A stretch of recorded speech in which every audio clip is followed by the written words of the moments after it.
আসসালামু আলাইকুম, welcome to Salma's kitchen. আজকে আমি টমেটোর টক রান্না করব। শীতকালে এই টকটা দিয়ে একদম পেট ভরে ভাত খাওয়া যায়। তো টমেটোর টক বা খাট্টা রান্না করার জন্য এখানে আমি নিয়েছি 3টা এরকম সাইজের টমেটোগুলোকে আমি এরকম করে কেটে নিয়েছি, অর্থাৎ মাঝখান থেকে 2 টুকরা করে এরকম পাতলা পাতলা স্লাইস করে নিয়েছি। যেরকম ভাবে খুশি সেরকম ভাবে আপনারা কেটে নিতে পারবেন। পাতলা করে কেটে নিলে রান্নাটা করা সুবিধা, এজন্যই আমি এভাবে কেটে নিয়েছি। এবার একটা কড়াই নিলাম। কড়াইতে প্রথমে নিয়ে নিব টমেটো, 2 টেবিল চামচ পরিমাণ পেঁয়াজ কুচি, 3-4টি চিড়ে নেওয়া কাঁচামরিচ, 1 চা চামচের 3 ভাগের 1 ভাগ পরিমাণ আদা এবং রসুন বাটা, লবণ স্বাদ মতো, 1 চা চামচের 3 ভাগের 1 ভাগ পরিমাণ হলুদের গুঁড়া, 1 চা চামচের 4 ভাগের 1 ভাগ পরিমাণ লাল মরিচের গুঁড়া, আধা চা চামচ পরিমাণ ধনিয়ার গুঁড়া। এবার এর মধ্যে দিয়ে দিব 1 কাপ পরিমাণ পানি, সেই সাথে দিয়ে দিব 1 চা চামচ পরিমাণ রান্নার তেল, আমি সরিষার তেল দিচ্ছি। এবার নেড়ে চেড়ে মিলিয়ে নিব। মিলিয়ে নেওয়ার পর এখন আমি ঢাকনা দিয়ে এটাকে মিডিয়াম আঁচে রান্না করব 5 মিনিট। ফিরে আসছি 5 মিনিট পর। 5 মিনিট পর ফিরে আসলাম, ঢাকনা খুলছি।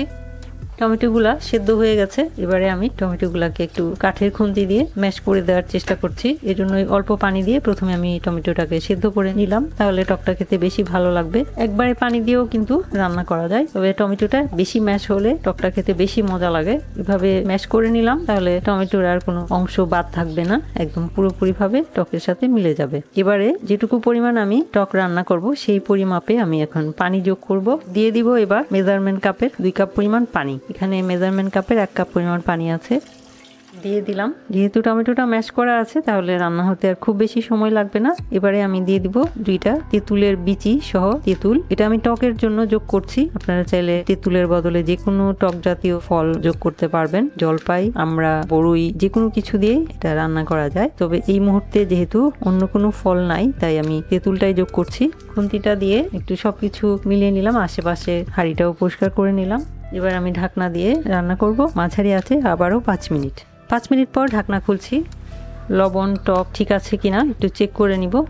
সবকিছু ঠিক আছে। এবার টকটাকে বাগার দিব, এর জন্য কড়াইটা পাশের চুলায় নিয়ে নিচ্ছি। আর একটা কড়াই বসালাম, দিয়ে দিব 1 টেবিল চামচ পরিমাণ রান্নার তেল। অল্প একটু তেল দিব, খুব বেশি তেলের দরকার নেই। দিয়ে দিব 2টি আস্ত শুকনো মরিচ, সেই সাথে দিয়ে দিব 2 টেবিল চামচ পরিমাণ পেঁয়াজ কুচি।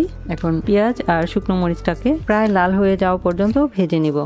পেঁয়াজ আর মরিচ যখন প্রায় লাল হয়ে যাবে সে পর্যায়ে দিয়ে দিব 3 কোয়া রসুন কুচি। রসুন কুচিটা দিয়ে 1 মিনিটের মতো ভাজবো, খুব বেশি ভাজার দরকার নাই, জাস্ট রসুনের কাঁচা গন্ধটা চলে যাওয়া পর্যন্ত ভেজে নিলে হবে। 1 মিনিটই যথেষ্ট। রসুন কুচিটা দিয়ে আমি 1 মিনিট ভেজে নিলাম। এবারে পাশের চুলা থেকে কিছুটা সেদ্ধ করা টমেটো এনে বাগারে দিয়ে দিব।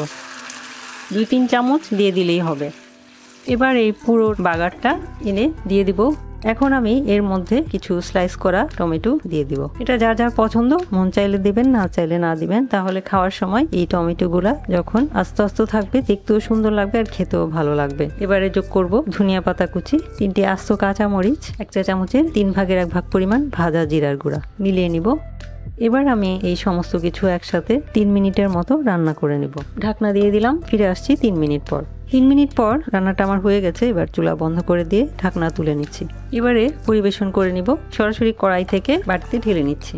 তৈরি হয়ে গেল খুবই মজার টমেটোর টক বা খাট্টা। এভাবে শীতের সময়ের এই দেশি টমেটো দিয়ে খাট্টা বা টক রান্না করলে কিন্তু খেতে অনেক অনেক মজা হয়। কোনো কিছু ছাড়াই একদম শুধুমাত্র টমেটো দিয়েই টক রান্না করেই কিন্তু আমরা পেট ভরে ভাত খেতে পারি। তো আশা করছি টমেটোর টক বা খাট্টার এই রেসিপিটা আপনারা তৈরি করে খাবেন এবং আশা করছি ভালো লাগবে। ভিডিওটি দেখার জন্য এবং এতক্ষণ সাথে থাকার জন্য অসংখ্য ধন্যবাদ। সবাই খুব ভালো থাকবেন, আমার আর আমার পরিবারের জন্য দোয়া করবেন। আল্লাহ হাফেজ।